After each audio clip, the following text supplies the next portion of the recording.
ଭାଇନା ଆପଣ ଏଠି ବସି କଣ କରୁଛନ୍ତି? ଜଗନ୍ନାଥ ମୂର୍ତ୍ତି ତିଆରି ହେଉଛି। ଏଇ କୁଟାରେ ନା ଆଜ୍ଞା।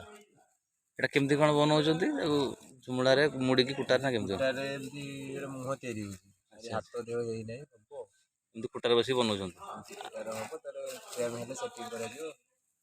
ଆଚ୍ଛା ଆଚ୍ଛା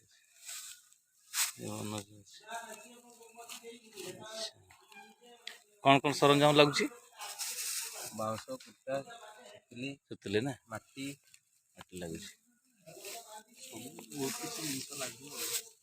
ତମେ ବି କରୁଛ? ଆଜ୍ଞା। ଆଚ୍ଛା ତମେ ବନେଇବା ଶିଖିଛ? ଆଜ୍ଞା। ତମେ ବି ବନେଇବା ଶିଖିଛ? ନାଇଁ। ଟିକେ ଟିକେ ଶିଖୁଛ? ଠିକ୍ ଅଛି ଠିକ୍ ଅଛି। ତମ ନାଁ କଣ? ଧଳା। ଭୋଳା। ଠିକ୍ ଅଛି ଯାଅ ଭଲ କାମ କରୁଛ। ଆଉ ପାଠ ପଢୁଛ? ହଁ। ଠିକ୍ ଅଛି କୋଉ କ୍ଲାସରେ? ଷଷ୍ଠ। ହୁଁ। ଏମିତିକା ସବୁ ଠାକୁର ପାଇଁ ଯୋଉ ଆଗ ଆଜ୍ଞା। ତାର ପ୍ରସ୍ତୁତିଟା କରୁଛନ୍ତି ଆମ ଶିଳ୍ପୀ ଭାଇ ସୁଭଦ୍ରା ମାଙ୍କର ମୁହଁ। ସୁଭଦ୍ରା ମାଙ୍କ ମୁହଁ ହବ ନା? ଦେଖନ୍ତୁ ସବୁ ବନେଇକି ସବୁ ରଖିଛନ୍ତି।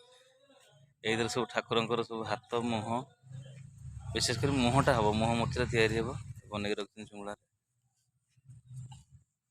ଆ ପାଇଁ ଏହି ସରଞ୍ଜାମ ଠିକ୍ ଅଛି।